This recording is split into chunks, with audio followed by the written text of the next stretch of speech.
C'était le 18 mars 1988.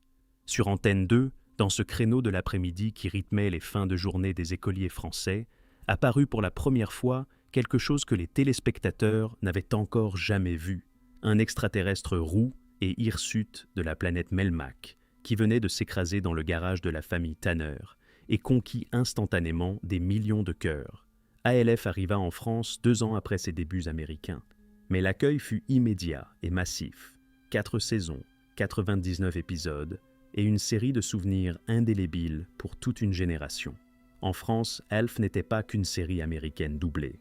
C'était une voix que tout le monde reconnaissait, une voix qui était déjà celle d'Astérix, de Mickey, de Say, 3PO et de Winnie l'ourson.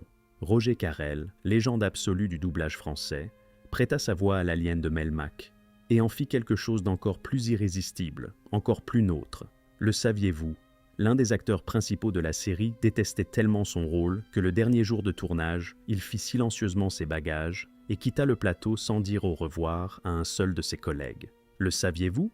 L'actrice qui jouait la fille adolescente se battait en secret contre un trouble alimentaire tout au long du tournage. Et personne sur le plateau n'en avait la moindre idée. Le saviez-vous? L'actrice qui interprétait la voisine indiscrète avait été, dans sa jeunesse, la petite amie de James Dean en personne, et écrivit un livre entier sur leur histoire un demi-siècle plus tard. Aujourd'hui, nous allons vous raconter leur histoire à chacun, hier et aujourd'hui. C'est une histoire de gloire, de tragédie, de disparition et de destin extraordinaire. On commence. Numéro 1. Max Wright dans le rôle de Willie Tanner. Willie Tanner était un travailleur social au grand cœur, le chef d'une famille qui se retrouva à héberger un locataire venu de l'espace. Tout le ressort comique de la série tournait autour de lui. Un père patient, un peu dépassé, face à un alien incontrôlable.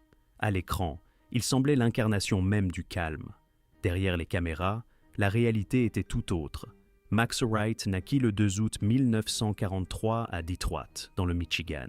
Quand ALF débuta en 1986, il avait 43 ans. Comédien de formation classique, il avait déjà un solide parcours derrière lui. De WKRP in Cincinnati au film All That Jazz, 1979, et Reds, 1981, avec Warren Beatty. Le rôle de Willie Tanner le rendit reconnaissable à travers tout le pays. Le problème, c'est que Wright haïssait ce rôle. Le tournage d'Alf était techniquement épuisant. L'ensemble du plateau était surélevé d'une 60aine de centimètres pour que les marionnettistes puissent manœuvrer la marionnette depuis le bas, à travers des trappes. Les acteurs trébuchaient sans cesse. Les scènes étaient reprises des dizaines de fois. Un épisode de 30 minutes pouvait nécessiter 20 à 25 heures de tournage. Wright qualifiait cela de travail difficile et absolument sans joie. Vers la fin de la série, il ne désirait qu'une seule chose, que tout cela se termine. Quand le dernier épisode fut tourné en mars 1990, il se passa quelque chose que toute l'équipe se rappela pendant des années. Après la dernière prise, Max Wright se leva silencieusement, alla dans sa loge, fit ses bagages et disparut. Sans au revoir, sans accolade. Il s'évanouit dans la nature. Sa collègue Anne Shedin se souvint plus tard. Il n'y eut pas besoin de dire « coupé ». Tout le monde comprit que c'était fini. Après ALF, Wright revint à sa vraie passion, le théâtre. En 1998, il reçut une nomination aux Tony Awards pour son rôle dans la mise en scène de Broadway d'Ivanov de Tchekhov. Un vrai triomphe. Mais la joie ne dura pas. Dès 1995, un lymphome lui avait été diagnostiqué. La maladie entra en rémission et il continua à travailler. De petits rôles dans Quantum Leap, Murphy Brown et Friends, où il incarnait le responsable du café Central Perch lors des 2 premières saisons. Puis, en 2019, le cancer revint. Le 26 juin 2019, Max Wright mourut à son domicile de Hermosa Beach, en Californie. Il avait 75 ans. Il avait survécu à sa femme Linda, avec qui il était marié depuis 1965. Elle était décédée en 2017. Il laissa 2 enfants. Willie Tanner était un homme qui supportait tout avec dignité. Max Wright, dans la vie, était bien plus compliqué et bien plus tragique. Mais le théâtre, lui, il l'aimait vraiment. Et cela resta avec lui jusqu'à la fin. Numéro 2. Anne Shedin dans le rôle de Kate Tanner. Kate Tanner était la mère de famille, le cœur de la maison. C'était elle qui se heurtait le plus souvent au chaos qu'Alf introduisait, et c'était presque toujours elle qui trouvait le moyen de rétablir l'ordre. Tranquille, spirituelle, légèrement sarcastique, une image qui correspondait parfaitement à l'actrice qui lui donnait vie. Anne Shedin naquit le 8 janvier 1949 à Portland, dans l'Oregon. Quand Alf démarra, elle avait 37 ans. Elle avait déjà laissé sa marque dans Emergency, Three's Company, la soap opéra, Paper Dolls et Cheers. Mais c'est le rôle de Kate Tanner qui lui apporta une véritable popularité. 4 saisons, les 99 épisodes, pas un seul manqué. Ce que peu de gens savent, c'est qu'au cours de la 3e saison, les auteurs écrivirent la grossesse de Kate directement dans le scénario, parce que Anne Shedin était enceinte dans la vraie vie. Sauf que dans la série, ce fut un garçon prénommé Eric qui naquit. Dans la réalité, l'actrice eut une fille, Taylor, en 1989. Vie et fiction s'entremêlèrent à la lettre. Comme beaucoup de ses collègues d'A-Elf, Shedin s'exprima ouvertement sur l'atmosphère éprouvante du plateau. Dans une interview de 2000, elle le qualifia de « travail le plus difficile de toute ma carrière » et ajouta qu'il n'y avait aucune joie sur ce plateau. Retard technique, projecteurs brûlants, journée interminable. Une fatigue qui usait tout le monde. Après la fin de la série, elle continua à travailler, mais de moins en moins. Quelques apparitions dans Perry Mason, Judging Amy, The Drew Carey Show. Sa dernière présence notable fut un minuscule caméo dans une web-série en 2014. Puis, le silence. Anne Shedin choisit délibérément de vivre loin des projecteurs. Aujourd'hui, elle a 77 ans. Elle vit en Californie avec son mari Christopher Barrett, avec qui elle est mariée depuis 1982. Elle s'occupe de décoration intérieure, collectionne les antiquités et donnerait apparemment de temps en temps des cours particuliers de comédie. En 2019, elle devint ambassadrice de Holiday Heroes, une fondation bulgare qui soutient les enfants et familles en difficulté. L'écran ne l'intéresse plus, et tout indique qu'elle en est absolument heureuse. Kate Tanner était la voix de la raison dans une maison chaotique. Anne Shedin a trouvé sa paix dans le silence, et c'est apparemment exactement ce dont elle avait toujours besoin. Numéro 3, Andrea Elson, dans le rôle de Lynn Tanner. Lynn Tanner était la fille aînée de la famille, une lycéenne au grand cœur qui se retrouvait souvent complice des aventures d'Alf. Les jeunes téléspectatrices se reconnaissaient en elle. Le premier amour maladroit, les problèmes au lycée, la recherche de soi. Andrea Elson la jouait avec une telle naturelle qu'il était facile d'oublier que c'était un personnage. Andrea Elson naquit le 6 mars 1969 à New York. Quand A-Elf commença, elle avait 17 ans. Elle était déjà connue du public télévisé grâce à WizKids et à des apparitions dans Simon et Simon et Silver Spoons. 4 saisons, les 99 épisodes, 2 nominations aux Youth in Film Awards. Elle passa les années les plus formatrices de son adolescence sur ce plateau. Mais derrière cette image lumineuse se cachait une face sombre. Pendant le tournage même d'A-Elf, Andrea se battait en secret contre la boulimie. Un trouble alimentaire dont personne sur le plateau n'avait connaissance. Elle l'avoua publiquement des années plus tard. La guérison lui prit des années. Un combat privé, invisible aux spectateurs, mais très réel pour elle. Après Alf, elle continua à jouer. Who's the Boss, Mariée, 2 enfants, Mad About You, Step by Step, Les Feux de l'amour. Mais vers la fin des années 90, elle se retira progressivement du métier pour se consacrer à sa famille. En 1993, elle épousa Scott Hopper, le régisseur du plateau d'A-Elf lui-même, rencontré sur le tournage. Leur fille naquit en 1997. Aujourd'hui, Andrea Elson vit tranquillement en dehors d'Hollywood. Elle a 57 ans. Elle pratique le yoga, on dit même qu'elle l'enseigne en voyageant à travers le monde. Elle tient un blog personnel et partage de temps en temps des photos de ses voyages. On ne parle pas d'un retour à la comédie. Lynn Tanner était une rêveuse qui savait toujours qu'elle voulait aider les autres. Andrea Elson a choisi une vie sans tapis rouge et sans caméra. Juste la famille, le mouvement et la tranquillité. Et c'est peut-être là le vrai happy end. Numéro 4, Benji Gregory dans le rôle de Brian Tanner. Brian Tanner était le fils cadet de la famille, joyeux, curieux, le premier à se lier d'amitié avec l'alien. C'était celui qui ne posait pas trop de questions et acceptait simplement. A-Elf et Brian formaient une vraie amitié, à l'écran et, à en croire certains de leurs collègues, un peu en dehors aussi. Benji Gregory naquit le 26 mai 1978 à Encino, en Californie. Quand Alf débuta en 1986, il avait tout juste 8 ans. Il avait déjà joué dans Punky Brewster, l'agence Tous Risques, La Quatrième Dimension et dans le film avec Whoopi Goldberg, Jumpin' Jack Flash, 1986. Petit, blond, avec un sourire ouvert. C'était le Brian Tanner parfait. Les 4 saisons entières, chaque épisode. Après Alf, il fit encore quelques doublages, notamment en prêtant sa voix à Biff Jr. dans la série animée Retour vers le futur, 1991 à 1992. Mais peu à peu, il s'éloigna du travail devant les caméras. C'est ce qu'il souhaitait. Dans une interview de 2000, il déclara « Quand la série fut annulée, ce fut un soulagement. Je ne voulais plus jouer. » Il ajouta cependant qu'il ne regrettait rien et que grâce à ALF, les droits d'auteur couvraient encore son loyer. En 2003, il quitta complètement le show business et s'engagea dans la marine américaine, devenant spécialiste en météorologie aéronautique à la base de Kistler, dans le Mississippi. En 2005, il reçut une libération médicale avec les honneurs. Il vécut ensuite de façon discrète, gérant un trouble bipolaire et des troubles du sommeil. Son fidèle compagnon dans ces dernières années était un chien d'assistance, un carlin nommé Hans.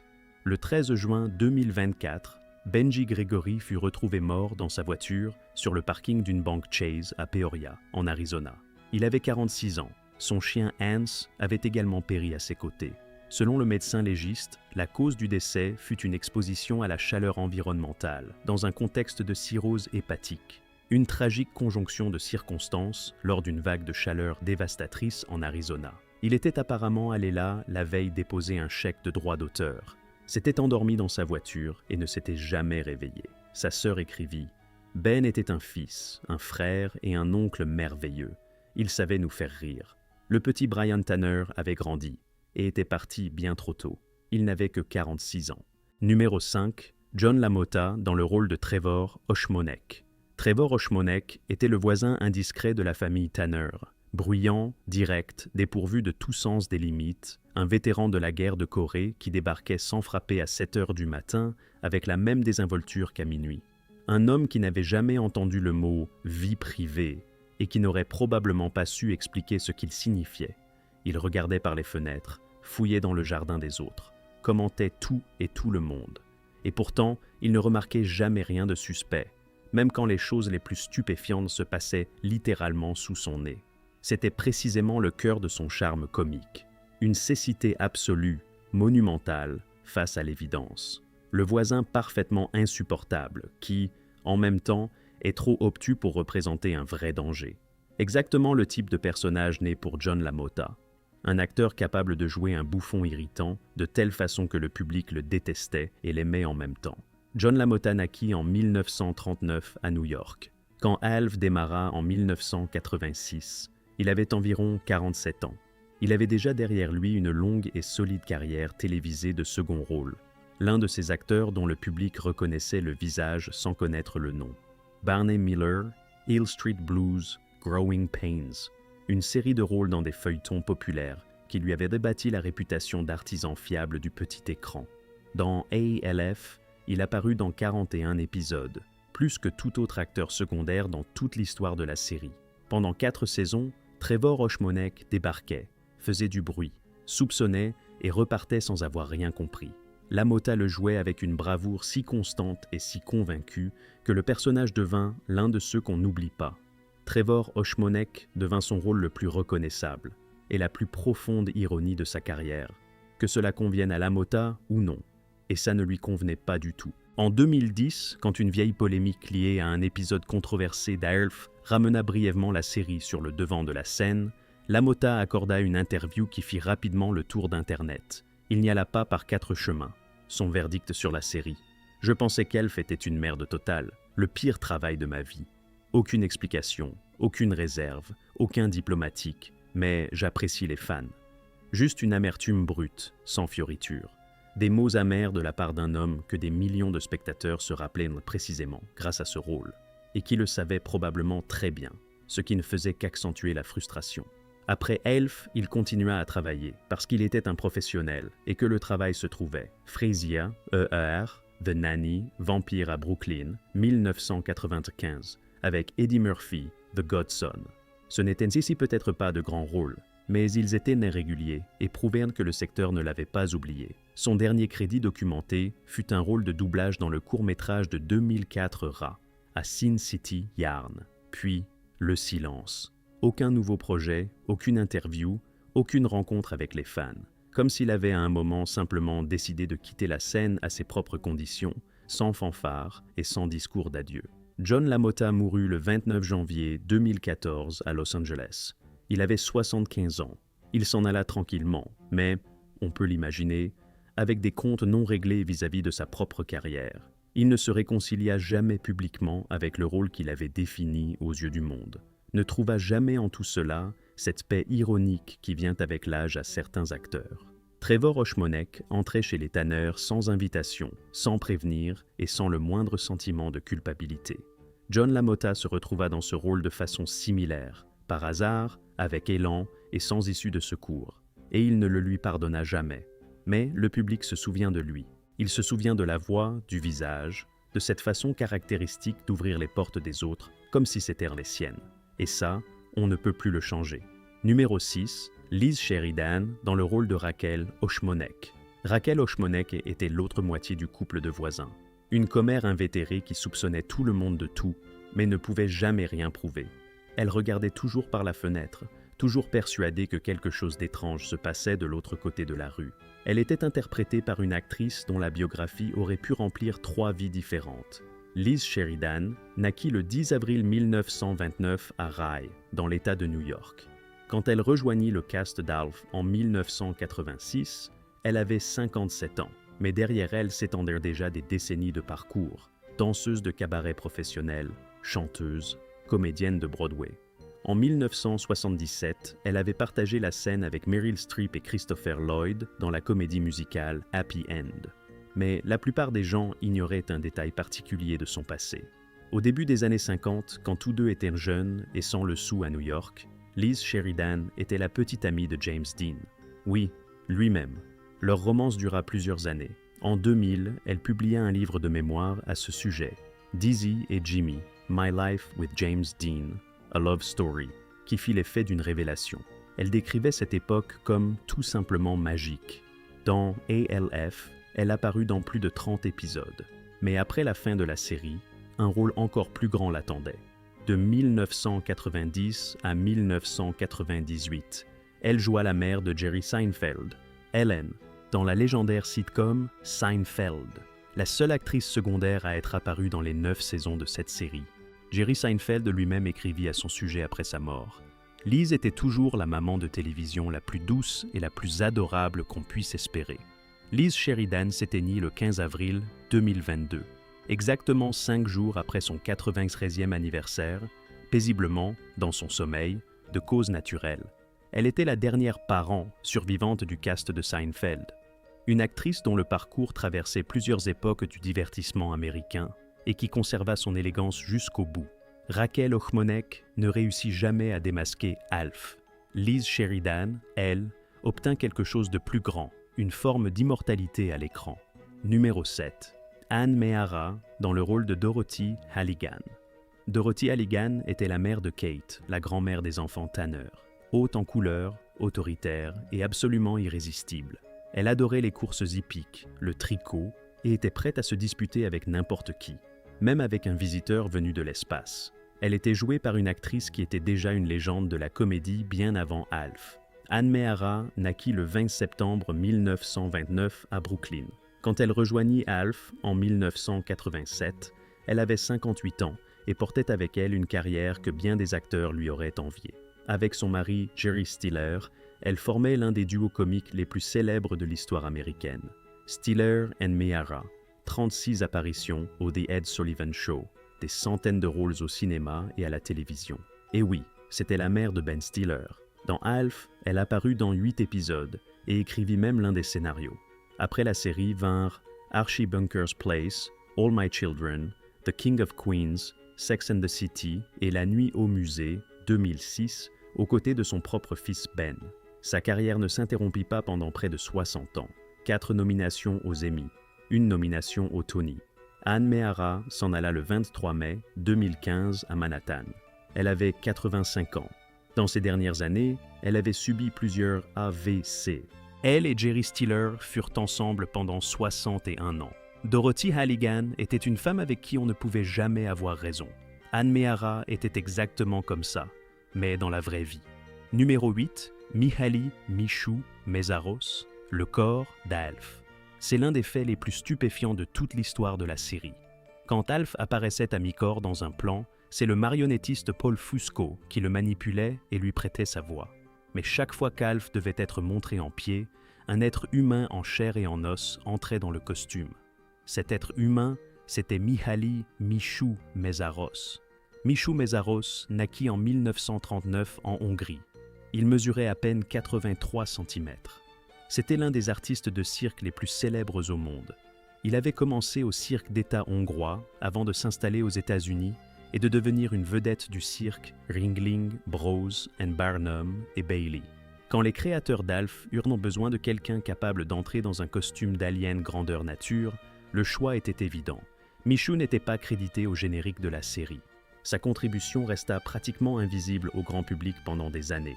C'est pourtant lui qui donnait vie à ALF dans les scènes où la marionnette ne pouvait pas se mouvoir d'elle-même. Il travaillait dans un costume lourd et étouffant, sans reconnaissance, avec un dévouement total.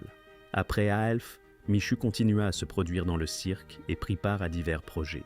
Il s'éteignit discrètement le 17 février 2016, à l'âge de 76 ans, presque sans nécrologie publique. Seuls les vrais fans de la série savaient que derrière la fourrure d'Alf se cachait un être humain extraordinaire au talent immense.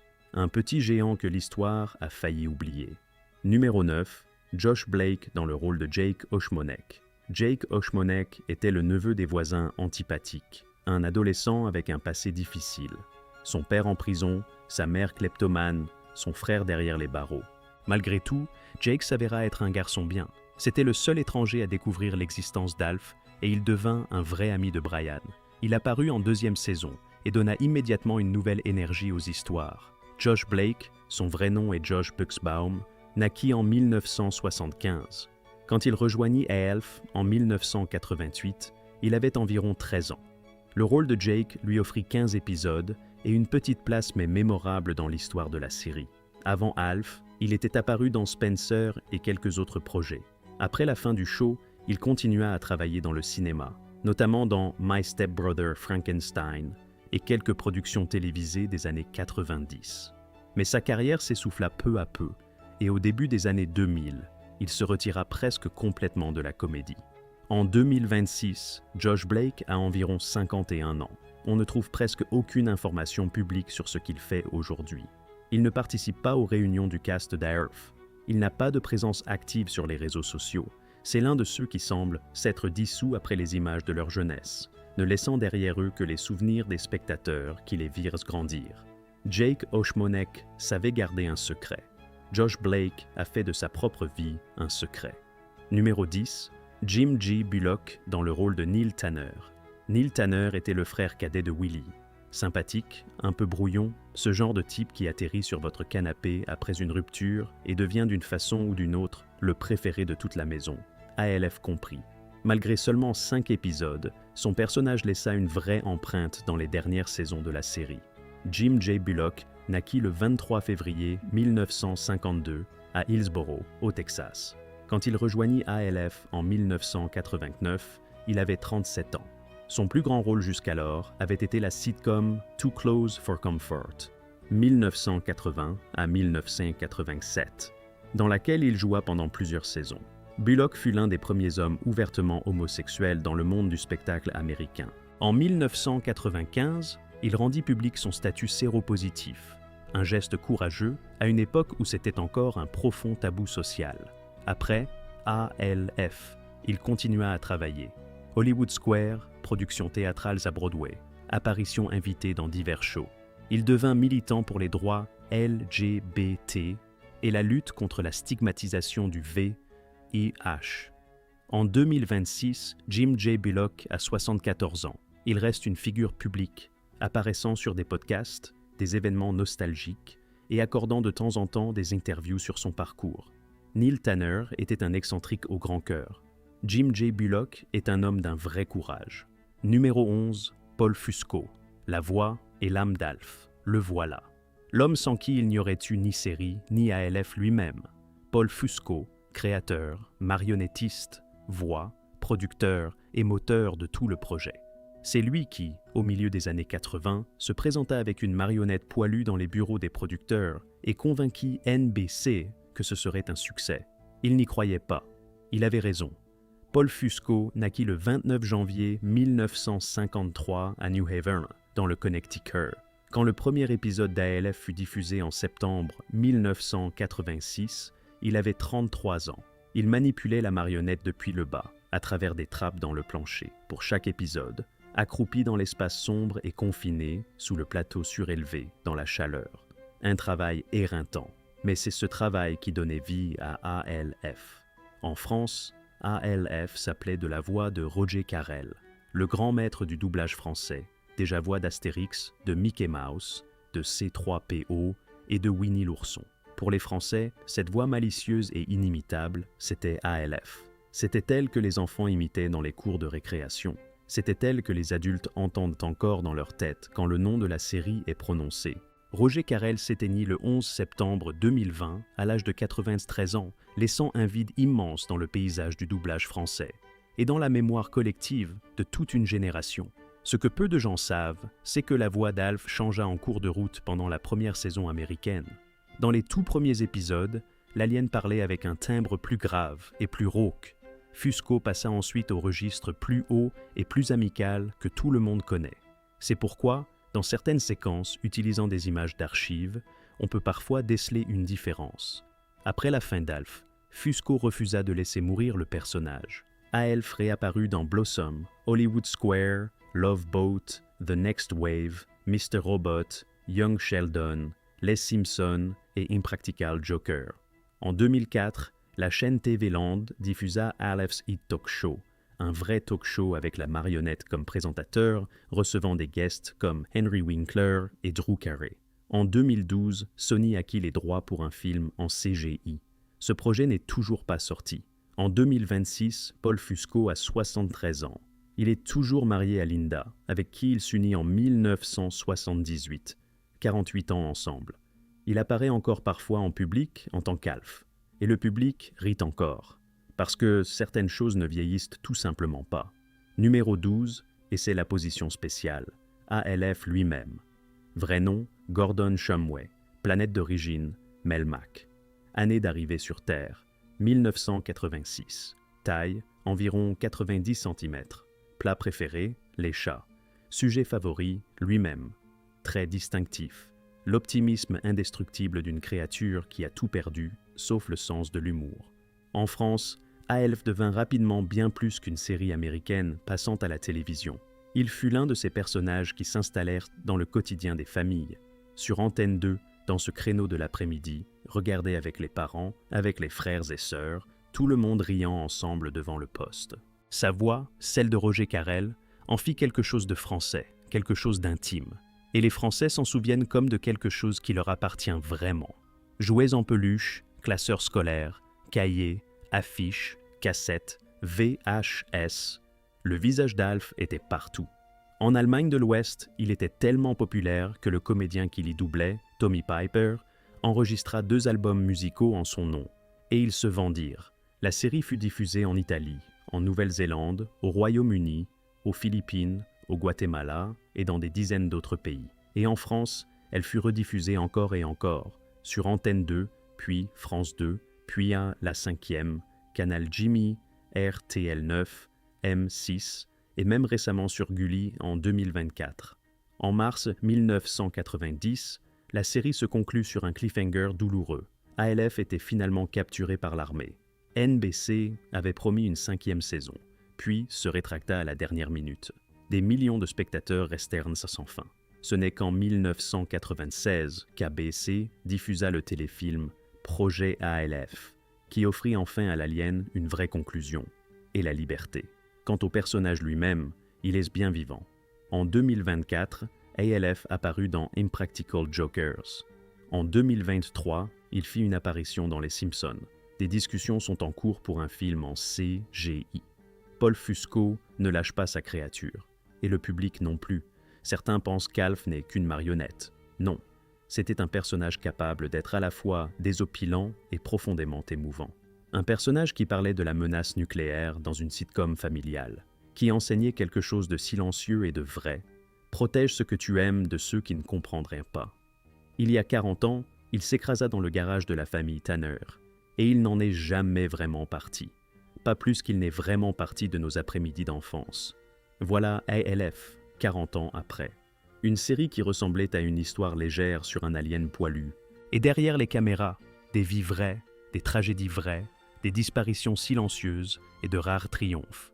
Beaucoup de ceux qui ont construit ce monde sont partis. Max Wright, John LaMotta, Anne Meara, Liz Sheridan, Michou Messaros et Benji Gregory, chacun à sa façon. Ceux qui sont restés vivent de façon très différente. Certains dans le calme d'une maison privée, d'autres en retraite de yoga à l'autre bout du monde, d'autres encore devant une caméra.